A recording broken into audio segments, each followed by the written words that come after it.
Hi, my name is Yulia, and hopefully you're excited to see me again. This is the News Brief. Here we catch up with 4 to 6 news stories every other day that I tailor for this specific segment based on what I consider to be the most relevant. Then we discuss them in the comments, so I don't have to suffer alone and you don't have to suffer alone. And as always, don't forget to leave me your feedback, questions, suggestions. I read all of them. Let's start. Of course, this weekend, Russia continued terrorizing Ukraine. For instance, on Saturday, my aunt was visiting and I woke up in the middle of the night because our air defense, thank you very much, was taking down Shahed drones. Something I didn't realize as someone who has lived in Kyiv for a very long time is that it sounds very loud. Anastasia is coming from Lviv, where we don't have proper air defense. It's usually guys with machine guns taking down drones. Here it is proper. So she pointed out that it sounded like an apocalypse, and that in Lviv, even when the airstrikes happened and they hit buildings, it did not sound nearly as loud as it did just hearing air defense taking down drones. So imagine having to sleep through that every single day of your existence. I don't have to imagine it, and the rest of Kyiv residents certainly don't have to imagine it either. I'm not even talking about Kharkiv, Dnipro, Zaporizhia, and the cities closer to the front line. They have been going through a lot. But anyways, Russia terrorized not just Kyiv. Russia terrorized the rest of Ukraine either, and here is what we know. During the attack on Odessa, a Russian Shahed drone entered Romanian airspace, according to the country's Ministry of Defense. I would love to think that they will do something about it, but, practice shows us nothing will be done. The agency reported that 2 Romanian F-16 planes were deployed to monitor the situation. One of the drones entered Romanian airspace and was tracked by radar. Preliminary data suggests that the UAV may have fallen in a deserted area near the village of Pereprava. However, it is likely that the drone returned to Ukrainian territory, as previously reported by the Air Force of Ukraine. Reconnaissance has been underway in the area of the suspected fall since the morning. The Ministry of National Defense strongly condemns these attacks by the Russian Federation against Ukrainian civilian infrastructure. The statement reads, of course, strongly condemn the attacks. Romania did, however, transfer us a Patriot, so we are incredibly grateful for that. So at least some action has been taken, and trust me, we do not take it for granted. It's just, at this point, living in these circumstances, it is a little silly and just reads as a joke when someone says we strongly condemn the attacks on Ukrainian civil infrastructure, but we're not going to let you strike Russia back so you can prevent those. Cheers! A body was recovered from the rubble in Mykolaiivka, Donetsk region, which Russia attacked again over the weekend. A body was found in the rubble of a hotel in Mykolaiivka, Donetsk region. Animal volunteers from Kharkiv who were in the hotel to provide free sterilization and vaccination for animals were present during the attack. Russian troops had reportedly struck with several guided aerial bombs. And if you didn't know what this hotel was, it was basically a staple. So many people have stayed there every time they visited this pre-frontline city.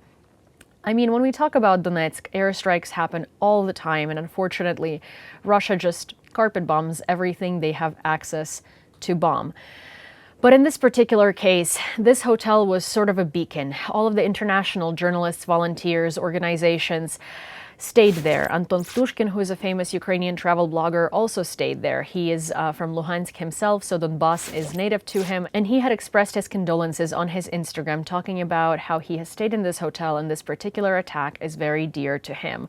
Also, I want to point out and stress, it's a civilian hotel, and Russia managed to kill 2 animal rescue workers who came to the region to do good things, save animals and sterilize them, so they wouldn't, so there wouldn't be more stray animals there. And they died doing their job. Russian military drone also crashed in Latvia, and because it's the Baltics and the Baltics support us a lot, I'm really hoping that this time NATO is going to do something about it because, surprise, surprise, Latvia is in NATO. On Saturday, a Russian military drone crashed in Latvia's Rezekne region, according to the Latvian Ministry of Defense. Preliminary reports suggest the drone entered Latvian airspace from Belarus. This marks the first time a Russian military drone has violated Latvian airspace since the start of the full-scale invasion. Authorities are investigating the incident. And this is honestly the first beacon of hope of NATO's reaction to something like that, because we know Russian drones and debris fall in Polish territory. Quite often, nothing is being done. NATO is not allowing Poland to intercept missiles or drones on approach to Poland. Drones have fallen in Romania on a couple of occasions, and missiles as well, and no one has done anything. But when we talk about the Baltics, Latvia, Lithuania, Estonia, they support us so much. They have been so vocal, and they fully understand and feel the threat of Russia. So I know that they're going to be a lot more vocal about this incident than anyone has ever been before. So there is some hope that something will be done. Meanwhile, Ukraine is developing a drone catcher system to combat Shaheds. Ukrainian engineers are working on several drone catcher systems and aim to start producing Shahed killers by 2025, according to Bild. That project has 3 stages: kamikaze quadcopters, aircraft-type kamikaze drones, and Shahed killers. The first stage is already in progress, with small drones programmed for air combat, taking down around 50 Russian UAVs weekly. However, quadcopters have limited range, so the second stage involves creating fixed-wing drones, or interceptors, capable of pursuing enemy UAVs up to 60 kilometers away. The third stage aims to develop drones that can intercept and destroy Shahed-type UAVs, with speeds of at least 200 kilometers an hour and ranges of 200 to 500 kilometers. Ukraine hopes to reach this stage by 2025. And it is very important, not just for Ukraine, but for neighboring countries as well, because if you think about it, this is something of a Ukrainian-made Iron Dome that protects everything in Shahed's way from these Shaheds. If you have never seen a Shahed UAV, it's huge, it's scary, and it causes a lot of damage. Even when it's taken down, usually parts of the drone fall and they destroy whole buildings, they destroy whole blocks of buildings, they destroy heating infrastructure, they can cause fires, because even intercepting them does not mean casualty-free or damage-free. So having a lot more systems to intercept these drones before they can actually enter cities is going to be huge. And it's also going to take care of neighboring countries, so places like Latvia or Romania don't have to suffer from drone wreckage on their border. But not all is good and well when we talk about Russian attacks. A 16-year-old girl killed in Nikopol by Russian artillery fire. A 16-year-old girl tragically died in Nikopol as a result of Russian artillery strikes, according to Serhiy Lysak, head of the Dnipropetrovsk Regional Military Administration. Rescue workers pulled her from the rubble, but her injuries were fatal. Lysak also reported that 3 others were injured in the attack. A 79-year-old man suffering from shrapnel wounds was hospitalized in medium condition. A 74-year-old resident and a 66-year-old woman, both injured, received treatment but declined hospitalization. Nearly a dozen shells struck the city, causing widespread destruction, including damage to private homes. And places like Nikopol are very close to the front, are within the Russian artillery range, and they have been suffering from attacks like that for the past 2.5 years, almost constantly. Phosphorus bombs are dropped in places like Nikopol quite often, and people who decided to stay there because, their entire life was there, like those that are 78, those that are elderly, those that can't move, that don't want to move, that don't want to leave their homes, they have to live in this hell, and they have been living in this hell for the past almost 3 years. And it's not something that happens once in a while, it's something that happens every day. It just isn't reported on every single day. But Russia never stops. And we are not allowed to strike the very Russian airfields and the very Russian artillery positions that unleash all of this death and all of this destruction and all of this terror on Ukraine because, well, the West doesn't consider destroying Russian airfields defense. It wants to protect them. But I guess the lives of Ukrainian civilians are not nearly as near and dear as the lives of Russian aircraft. And you might think, oh well, that's a Ukrainian problem, we don't have to deal with it, but boy do I have bad news for you. The international world order is under threat like we haven't seen since the Cold War. According to William Burns, head of the CIA, and Richard Moore, head of foreign intelligence in Great Britain, in an article for the Financial Times. Challenges of the past are accelerating in the present and are compounded by technological change. Today, we cooperate in a contested international system where our countries face an unprecedented set of threats, Burns and Moore emphasized. Among the main challenges they mention are the Russian-Ukrainian war, the rise of China, and the fight against terrorism. I also do want to point out that calling it a Russian-Ukrainian war is a little insensitive.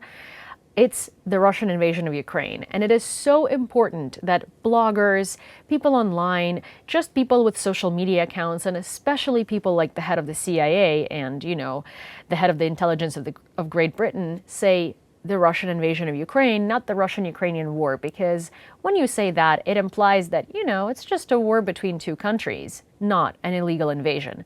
I was watching YouTube the other day, a very popular YouTuber, and she very often mentions Russia's invasion against Ukraine to signify how long something has lasted. She does these sort of takedowns of social media influencers that don't cause drama, but that do a lot of very, very intense manipulative things that are dangerous to viewers. And she likes to say something along the lines of, this man has been doing this for 2 years.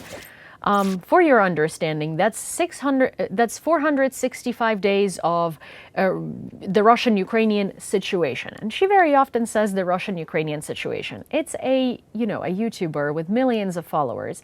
And while I know her intentions are very good and she just wants to mention that there is a war in Ukraine and that we shouldn't forget about it in a lighthearted manner that fits her content, but calling it the Russian-Ukrainian situation or the Ukrainian-Russian situation is really doing it more harm than good. So please, start calling it Russia's invasion of Ukraine. Better yet, Russia's illegal invasion of Ukraine.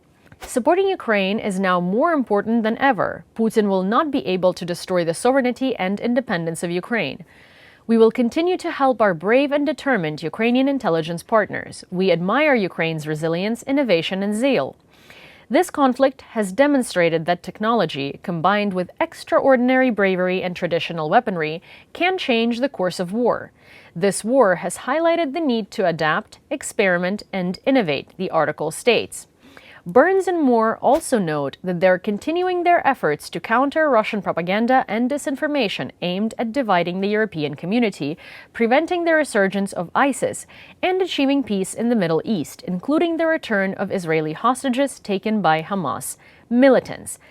But see, the issue is that no matter how much the Western intelligence communities are doing, they're not doing enough simply because they don't understand how Russia operates and the scale of Russian propaganda and how deep and far it has seeped into everyday areas of life of an average Western civilian. We actually talked about this topic in my other show, Burning Questions, with Operator Starsky, someone you might know by his eponymous YouTube channel. He is actually an expert in Russian propaganda, and we discussed specifically how much the West misunderstands Russia's disinformation and why they're so ineffective in combating it. And here is Russian disinformation that we usually just don't pay attention to every day because we get fooled. Russia is increasingly using controversial Western bloggers to spread propaganda, a tactic that is proving more effective than bot farms, according to Finnish disinformation researcher Pekka Kallioiniemi. Kallioiniemi, who recently published the book Vatnik Soup, examines the spread of Kremlin propaganda. In an interview with Politico, she described how Russia is advancing in spreading fake narratives in the West. She explained that Russia has shifted from relying on bot farms, the Kremlin's main tool since 2013, to leveraging social networks. Specifically, this involves enlisting both radical right and left-wing bloggers with large audiences. The researcher notes that it's not difficult to persuade those influencers to spread disinformation that benefits Moscow, citing two primary incentives: substantial financial rewards and shared ideological values. And that comes as no surprise, because there was a DOJ investigation that came out right before the weekend that showed just how many officials and just how many media personalities have been involved in spreading Russian propaganda. A lot of them have been sanctioned, and a lot of them have literal bounties on their heads. And we're actually going to talk about it in an upcoming episode of Red Lines, which I know, it sounds like I continuously keep promoting segments in this segment today, but one thing I've realized is that some of you watch the news brief, some of you watch Burning Questions, and some of you watch Red Lines, but all of these segments are kind of interconnected and they feed off of each other in providing more information, so I figured I will just be mentioning them if they cover topics relevant to what I'm talking about in the news brief, because that way you get a much more open and a much more detailed briefing on things that are happening, because here, well, you get a very shortened version of everything because, hey, it's called the news brief for a reason, right? Traditionalism and conservatism are what the Russian Federation seeks to promote. They depict Putin as the embodiment of traditionalism and family values, which aligns closely with the politics of the American radical right. Kalaniemi explains. Funny though, because Putin is what, once divorced, twice divorced, rumored to have had many lovers and many children out of the wedlock. He's really not a good Christian, provided how okay he is with killing his opposition, citizens, literally anyone who doesn't like him or says something he doesn't like, and yeah, carpet bombing a neighboring country. Not even one, but also, you know, Chechnya, Georgia, Moldova. I can keep going. What a great traditional family man, isn't he? It's sort of like, do as I say, not as I do, right? In recent years, Russia has increasingly utilized so-called super distributor accounts, pages run by real individuals or bloggers with large audiences, for propaganda. Jackson Hinkle, Kim.com. These individuals are funded through intermediaries to create content that largely criticizes democratic principles, freedom, equality, and current Western policies. Kalaniemi believes that most of Russia's helpers are aware, even if indirectly, of the source of their funds. This is actually such a funny statement because there is an American blogger, and we will talk about it later in the Red Lines episode, that was indicted by the DOJ for taking upwards of $500,000 of Russian funds for spreading disinformation that benefits the Kremlin, and he was like, I didn't know it was coming from the Kremlin. I didn't know it was for payment for disinformation. Yeah, most of them are aware, but it's so funny when they get indicted or caught, they're just kind of like, oh, I was paid to say these specific things that are very beneficial to Russia. I had no idea they were beneficial to Russia, or I was being paid to say them. This money just materialized in my account. I don't know how it happened. I just thought it was because I was so good at my job. Yeah, right. Their reach is enormous. They usually grow organically and gain popularity, unlike troll and bot accounts, which struggle to spread their narratives beyond their networks. With a central hub, a super spreader account with millions of followers, it's far easier to distribute propaganda, as these accounts already have a massive audience. Sometimes their content even makes its way into mainstream media. These figures are idealized and have large fan bases, particularly on social media, where they're listened to and trusted. This makes them highly effective at spreading pro-Kremlin narratives. She adds that amid Russia's attempts to interfere in elections in several Western countries, efforts to counter the Kremlin's new tactics have ramped up. However, this has proven challenging because it's difficult to detect the involvement of real people collaborating with Moscow, and the penetration of Russian disinformation has become more subtle. The use of AI also plays a role, allowing propaganda to spread automatically. Also, it's very hard to prove that these bloggers have been taking money from Russia to say what they say, because what if they're just brainwashed and they just say it on their own accord? However, offshore accounts and money trails should always be available, and I am certain that with time and effort, we're going to be able to show exactly who has been doing what. And for some reason, I feel like Tucker Carlson and Jackson Hinkle are top of that list, because seriously, you cannot be that stupid to believe this stuff that comes out of their mouth. And I doubt they're stupid enough to believe this stuff that they spread themselves. They have to be paid. Meanwhile, Germany warns of increased Russian cybercriminal activity targeting global institutions, according to DW, or Die Welt. The German Federal Office for the Protection of the Constitution has issued a warning about heightened activity by Russian cybercriminals linked to the GRU's 161st Specialist Training Center, also known as Unit 29155.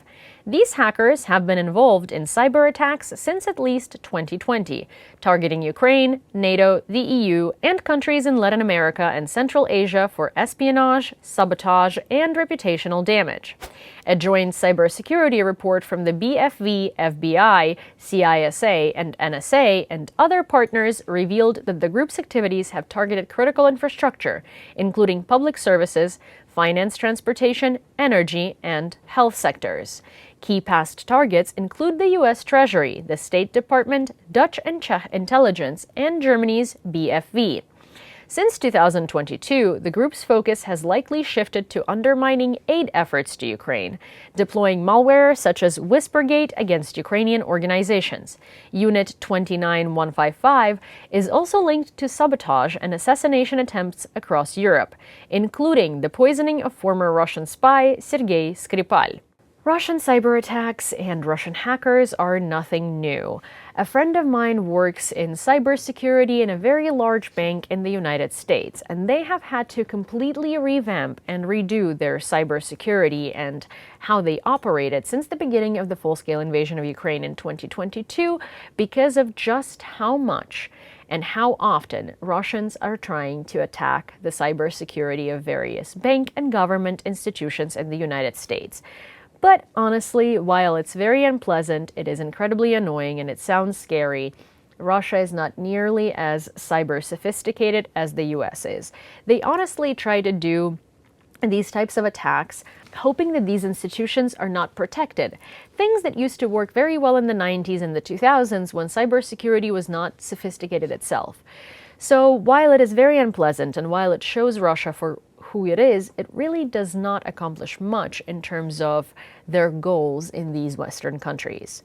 Thankfully, because we have amazing specialists, both in Ukraine and in the West. In the meanwhile, we should take advantage of all of this information and knowing how much Russia targets us and look at this to justify striking back.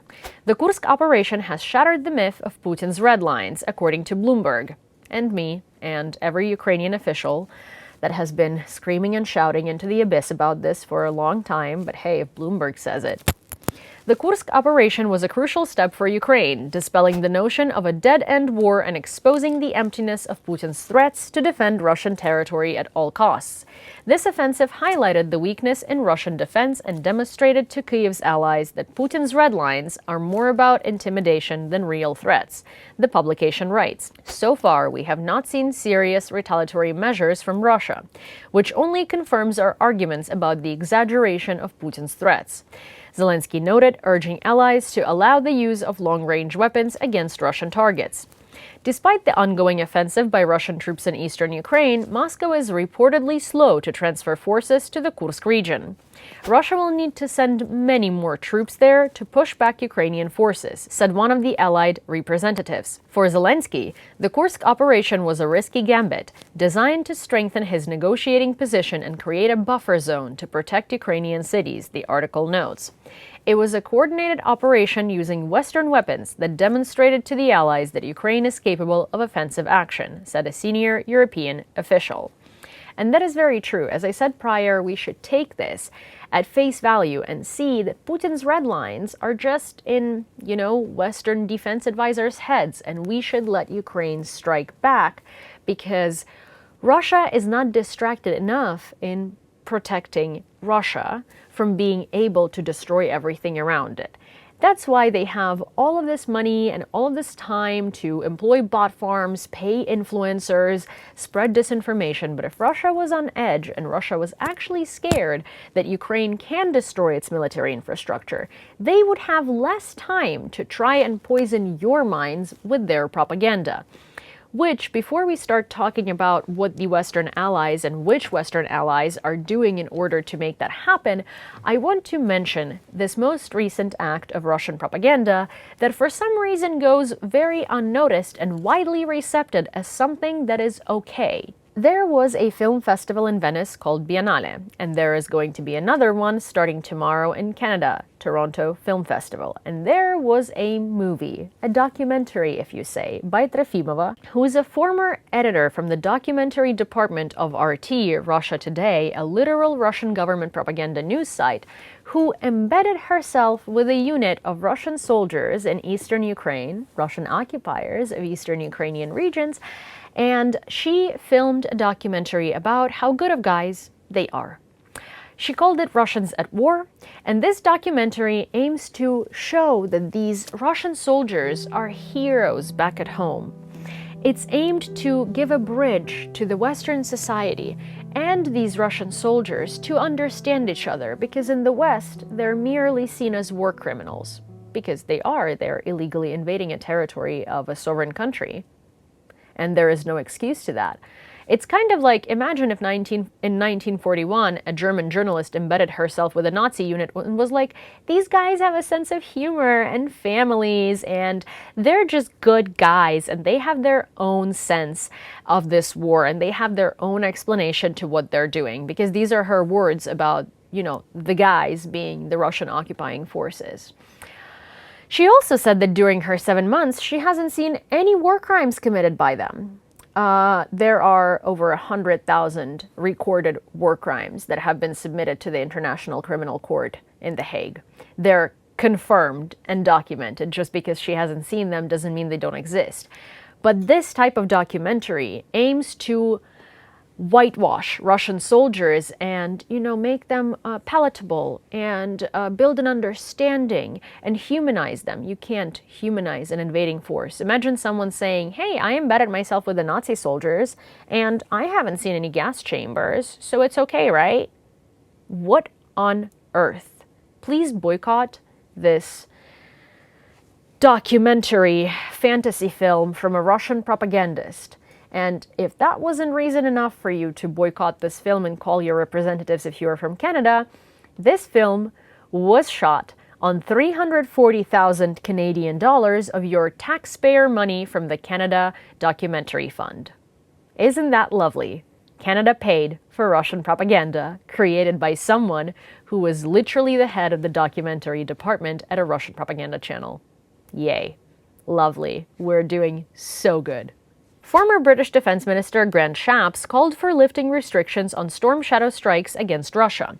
Shapps also urged the British government to encourage France, the US, and more restrained Germany to remove restrictions on long-range weapons for Ukraine.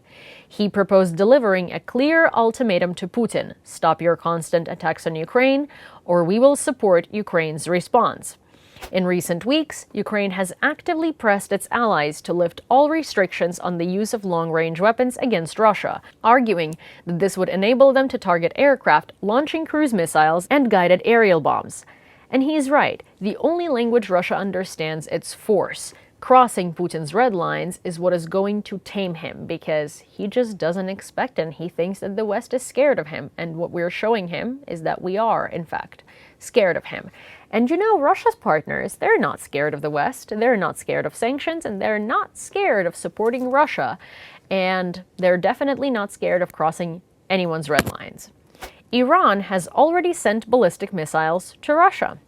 The United States has informed its allies that Iran has transferred ballistic missiles to Russia. European officials report that Europe and the United States are working on a sanctions response to Iran's actions, according to the publication. Iran has sent short-range ballistic missiles to Russia, providing Moscow with another powerful military tool for its war against Ukraine. This move comes despite stern warnings from the West against supplying such weapons to Moscow, the article states. What are stern warnings good for if we have seen time and time and again that the West is not going to act on them? What are they good for? These are just empty words. Iran is not scared. Why are we scared of Russia and Iran, but Russia and Iran is not scared of us?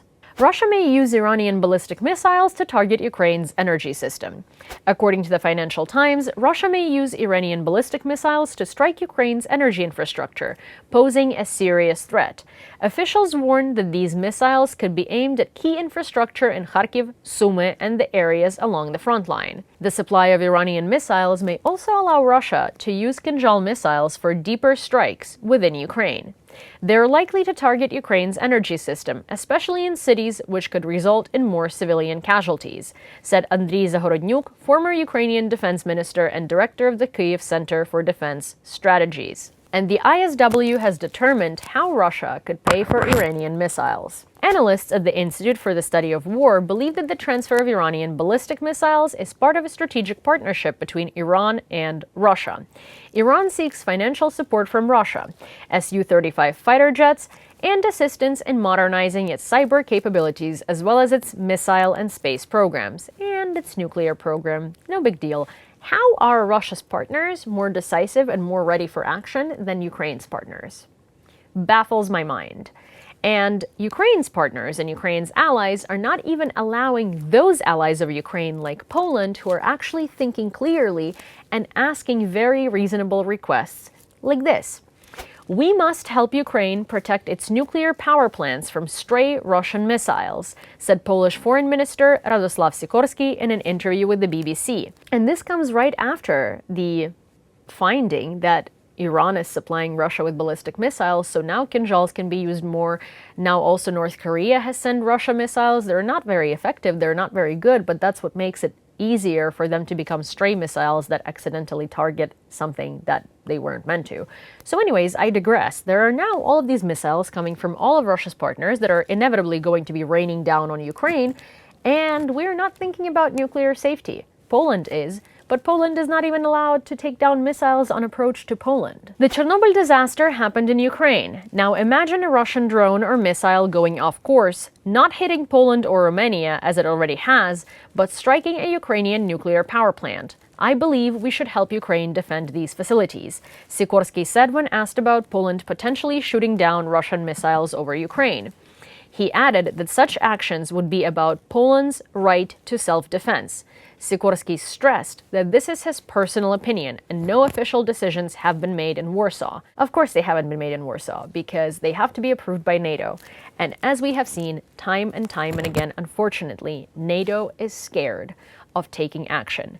These actions are not offensive. They're defensive and they're preventative. They don't cross any lines and they do not mean any escalation. Escalation would be if a missile falls on Ukraine's nuclear power plants. Just because it hasn't happened in the past 2.5 years doesn't mean it can't. And we should 100% protect ourselves from it. That's all I have for you for today, and I will be seeing you next time on Friday. Until then, please do not just listen, but hear what I have been saying in all of these news briefs.